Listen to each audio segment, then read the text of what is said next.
कैसे हो आप। स्वागत है आपका आपके प्यारे से चैनल सहज लर्निंग स्पोर्ट में। ठीक है, तो आज बच्चों हम आपके लिए लेकर के आए हैं flamingo 12th class second chapter lost spring. ठीक है, फर्स्ट चैप्टर हम करवा चुके हैं। कौन सा था? The last lesson. ठीक है, आज हम सेकंड चैप्टर करवा रहे हैं। टाइटल क्या है? Lost spring, written by NH.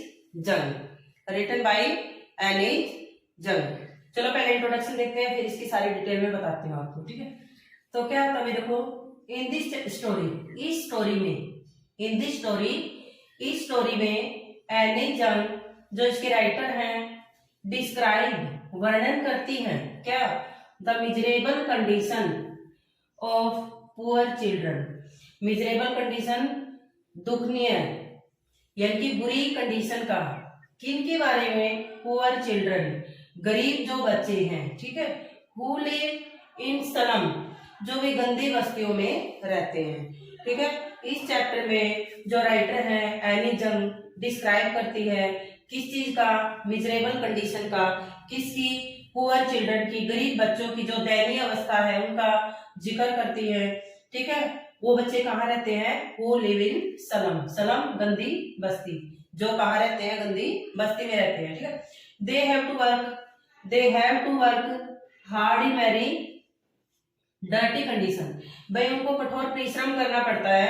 They have to work hard, उनको कठोर परिश्रम करना पड़ता है। किसमें? इन वेरी डर्टी कंडीशन, बेहद बुरी स्थिति में, बेहद बुरी कंडीशन में उनको हार्डवर्क करना पड़ता है। They are never sent to school, उनको कभी स्कूल नहीं भेजा जाता। भाई उनको कभी स्कूल नहीं भेजा जाता। क्यों नहीं भेजा जाता? बिकॉज, क्योंकि their parents are too poor, क्योंकि उनके जो पेरेंट्स है ना वो इतने गरीब हैं, उनके जो पेरेंट्स हैं वो इतने गरीब हैं टू पे देयर एजुकेशन, कि वो उनकी एजुकेशन की जो फीस है वो पे नहीं कर सकते।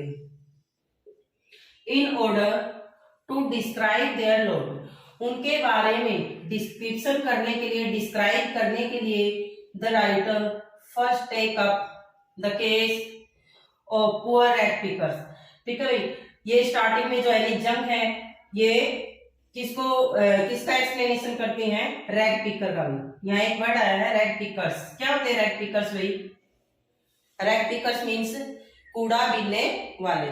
ठीक है, जो कूड़ा बीनने वाले हैं पहले उनके बारे में जिक्र करते हैं। Who have settled in the Seemapuri, जो सीमापुरी में सेटल हो गए हैं, जो सीमापुरी में सेटल हो गए हैं। सीमापुरी कहाँ है? Seemapuri area of Delhi. ठीक है, दिल्ली के सीमापुरी एरिया में जो सेटल हो गए हैं। फिर वो एग्जांपल देते हैं भाई, then she takes up the case of the poor bangle maker. ठीक है, फिर वो केस उठाते हैं किसका? गरीब चूड़ी बनाने वालों का। ठीक है, who have been living for generation, जो जनरेशन से रह रहे हैं कहाँ? In the dingy town of Firozabad, Firozabad के गंदे से इलाके में जो रहते हैं। ठीक है, दीज पुअर, ये जो पुअर पीपल है, हैव बीन एक्सप्लॉइटेड, इनका तरह तरह से भी एक्सप्लॉइटेड होते हैं ये, तरह तरह से इनका शोषण किया जाता है। किसके द्वारा? By all sections of society, society के हर वर्ग के द्वारा इन लोगों का शोषण किया जाता है। While the elders have learn to live with their lot, हालांकि जो इनके एल्डर्स है ना, हालांकि जो इनके एल्डर्स हैं, इनके जो बुजुर्ग हैं, उन्होंने अपने भाग्य के साथ समझौता कर लिया है, जीना सीख लिया है। द यंग, लेकिन जो यंग जनरेशन है, does have some dream of their own, उनके अपने ही सपने हैं। बच्चों देखो, हमने देखा उसमें इंट्रोडक्शन में कि जो राइटर है एन.एच. जंग है, ठीक है, वो दो एग्जाम्पल उठाती हैं, एक तो सीमापुरी का और एक फिरोजाबाद का। ठीक है, सीमापुरी में कौन रहते हैं भाई? रैग पिकर रहते हैं। तो रैग पिकर के बारे में हम देखते हैं भाई। यहाँ एक कैरेक्टर है साहिब,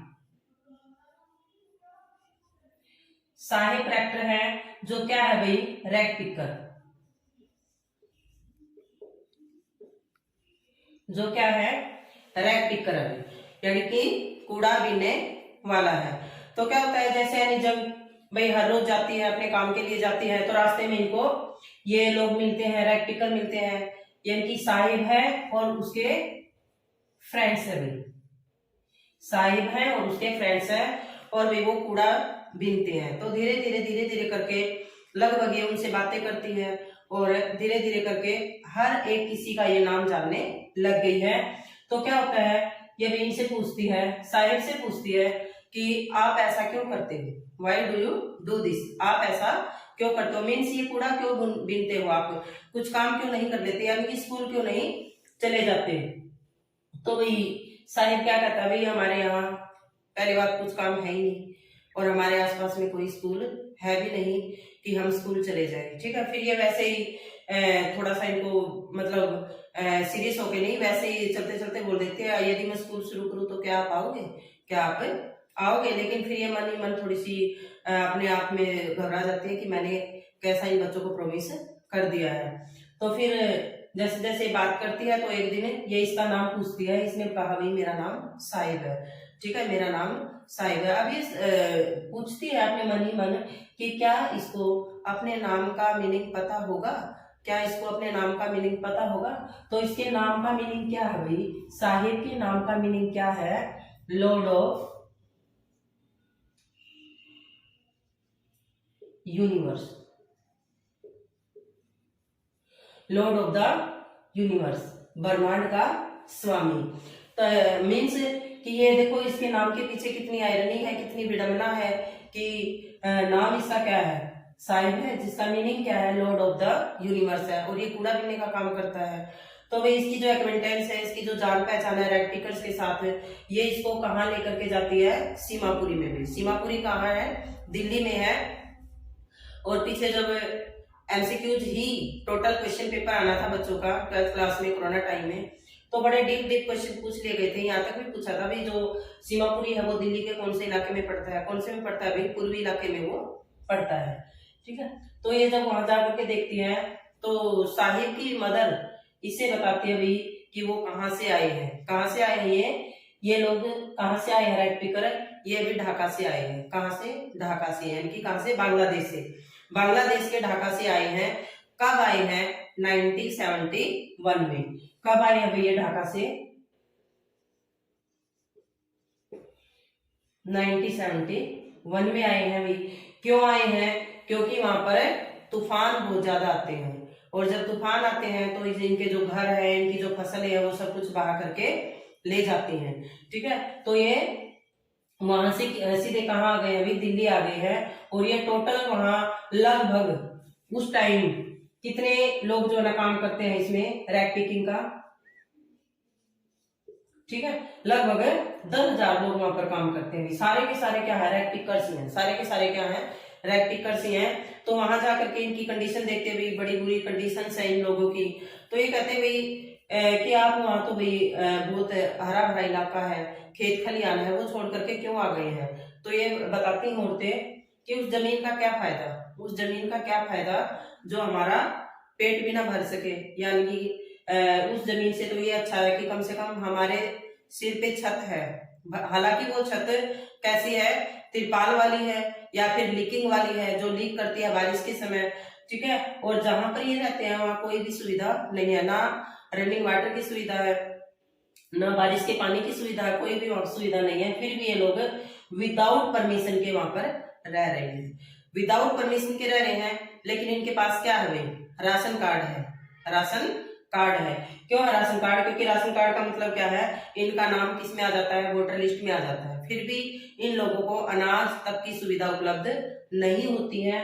ये सारे के सारे क्या काम करते हैं भाई, रैग पिकिंग का काम करते हैं। और रैग पिकिंग, कूड़ा, इन सब के लिए क्या है भाई, इन सब के लिए जो रैग है या जो कूड़ा कचरा है, ये इन सब के लिए क्या है भाई, गोल्ड। ठीक है, एक क्वेश्चन आता है कि गार्बेज डंप से वो क्या इकट्ठा करते हैं, गोल्ड इकट्ठा करते हैं। गोल्ड का मतलब ये नहीं कि उनको बहुत ज्यादा सोना वगैरह मिलता है। गोल्ड का मतलब ये है कि वो हर चीज जिसकी वैल्यू होती है वो उनके लिए क्या है भाई, गोल्ड है, उनके लिए क्या है, गोल्ड है। तो इनकी इतनी बुरी उसकी एक्सप्लेनेशन इसके बारे में बोलते हैं इनकी दयनीय अवस्था के बारे में बोलते हैं।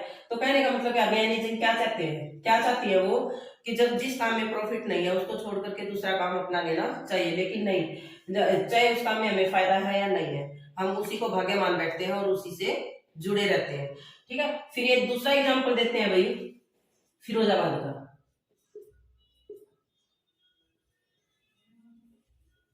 फिरोजाबाद का यहाँ पर कौन रहते हैं भाई, बैंगल मेकर।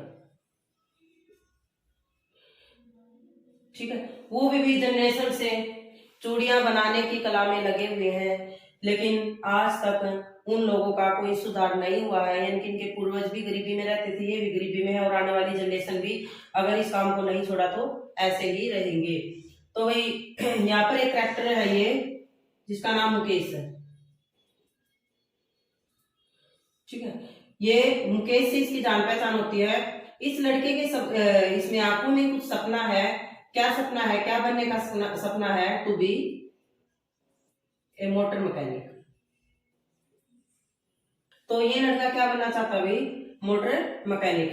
तो ये कुछ दिन बाद इसके घर भी जाती है, मुकेश के घर भी जाती है भाई। मुकेश के घर की कंडीशन का वर्णन करती है।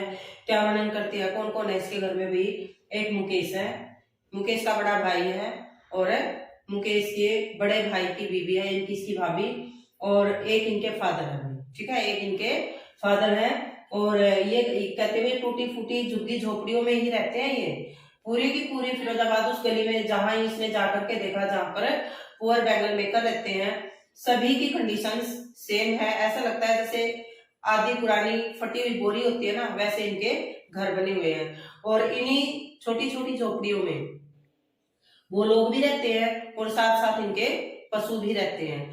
ठीक है, वहां पर कौन है, मुकेश के घर पर इसकी भाभी है, जो सभी के लिए खाना बना रही है। हालांकि देखो कस्टम डिमांड है, एक कस्टम डिमांड क्या है कि जो घर की औरतें होती है वो जो मेल एल्डर आते हैं, जो घर के बड़े बुजुर्ग होते हैं, उनसे अपने फेस को वो कवर करती हैं, वेल्स करती हैं, घूंघट। ठीक है, वेल्स करती हैं। ये क्या है, कस्टम डिमांड है। जब ये जाकर के पूछती है भी कि आप जो ना अपने बच्चों को क्या सिखा पाए हो, तो उसने क्या कहा भी कि पहले तो मैं जो ना टेलर हुआ करता था। उनके इसके फादर कहते हैं पहले टेलर हुआ करता था, उसके बाद मैं जो ना चूड़ी बनाने का काम करता हूँ। और हाँ, एक इसके घर में इनकी दादी भी है भाई, उसके दादी जी ये कहते हैं कि जो ये तो हमारी ट्रेडिशन है, चूड़ी बनाना हमारी ट्रेडिशन है, हमारी परंपरा है, जो हमारे बड़े बुजुर्ग करते आए हैं, हम भी वही काम करेंगे। तो इनके जो बड़े बुजुर्ग है उन्होंने तो समझौता कर लिया कि हमारे बड़े करते आए थे, हम भी यही करेंगे। लेकिन आने वाली जनरेशन में थोड़े से सपने हैं कि शायद वो इस परंपरा से हट करके कुछ और कर लेंगे। इसी तरह से जो जैसे ये है भाई साहे वाला एग्जाम्पल था, ये लोग कैसे रहते हैं, बेयरफुट रहते हैं, इनकी नंगे पैर। इन लोगों के पैरों में सूज नहीं होते। एक बार इसने एनी जंग ने ऐसे ही पूछ लिया कि आप लोग बेयरफुट क्यों रहते हो, तो इन्होंने क्या बहाना बनाया भाई कि ये हमारी क्या है, ट्रेडिशन है,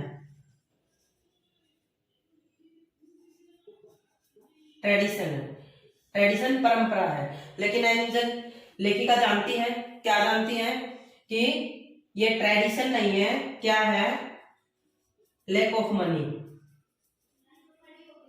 धन की कमी है। लेकिन ये जो बच्चे हैं, किसी के पैर में वैसे तो बेयरफुट है, लेकिन एक आध के पैर में जूते हैं, तो वो क्या है भाई, या तो मिसमैच है या तो फटे हुए हैं। जैसे साहिब का एग्जाम्पल लेती है, साहिब ने कैसे जूते पहन रखे भाई, ऐसे जूते पहन रखे हैं जिसके एक जूते में क्या है, होल है। ठीक है, जब इसने पूछा भाई आपके जूते जो है कैसे है ये, तो पैर थोड़े से पीछे कर लेता है और ये कहता है ये जूते मेरे को किसी ने दिए हैं।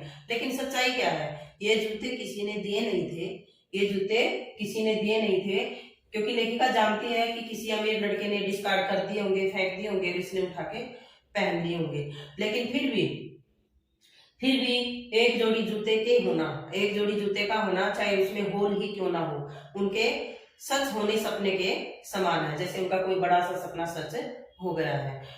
इसी तरह से वही लेखिका एक बार कहाँ गई थी, उदीपी गई थी, और उदीपी में एक जो है ना मंदिर का पुजारी है, और वो बताता है भाई कि उसका जो छोटा बच्चा है जैसे स्कूल जाता है तो कैसे वो देवी के सामने प्रेयर करता है, किसके लिए? एक जोड़ी जूते के लिए।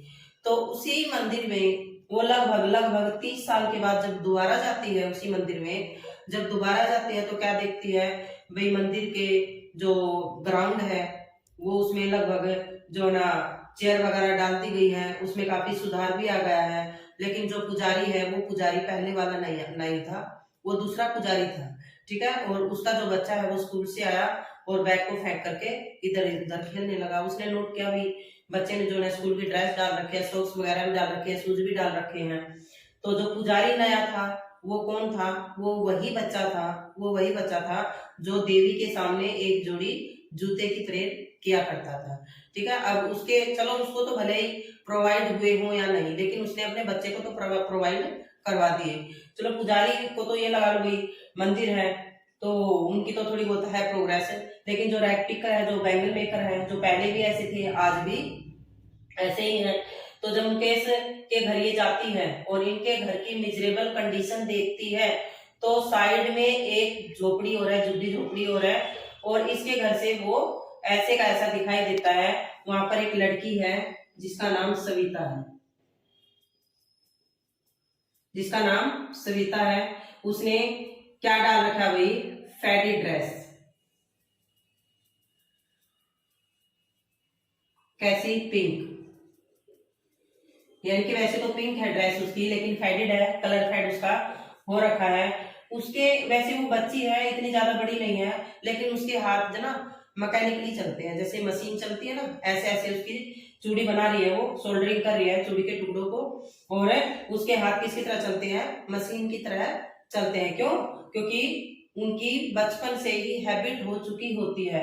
और इन लोगों की एक और बात यह है भाई, जो फिरोजाबाद में जो चूड़ी बनाने का काम करते हैं, ये सभी के सभी लोग टाइम से पहले अंधे हो जाते हैं। क्यों हो जाते हैं? जब वो कंच के जो ये होते हैं टुकड़े होते हैं, जब उनको सोल्डरिंग करते हैं तो उसकी डस्ट निकलती है, धीरे धीरे करके वो थोड़ी थोड़ी सी करके उनके आंखों में चली जाती है और वो अंधेरी कोठरियों के रहने के आदी हो जाते हैं। जैसे वो प्रकाश में आते हैं उनकी आंखें अपने आप ही बंद हो जाती हैं, तो समय से पहले वो अंधे हो जाते हैं। तो इन लोगों के इन जो एक्सप्लेनेशन किया है निजम ने, क्यों किया है? ताकि ये कोई लोग सुने और इन लोगों को इनकी पुअर कंडीशन से बाहर निकाले। वैसे तो आते हैं भी, नेता लोग भी आते हैं, ब्यूरोक्रेट्स भी आते हैं और भी रिपोर्टर भी आते हैं, लेकिन कोई इनके बारे में कुछ भी नहीं सोचता। वैसे कौन सोचता है? कोई सोचता ही नहीं किसी के बारे में। उठाने वाले तो आवाज उठाने वाले तो आवाज उठाते रहते हैं। तो हमें अपने आप ही एफर्ट करने चाहिए ताकि ऐसी बुरी कंडीशन से बाहर निकले। किसी भी काम को हम क्यों भाई अपना फेट माने, क्यों अपना भाग्य माने? एक काम में प्रॉफिट नहीं है, दूसरा कर लो। Okay, thank you, bye bye.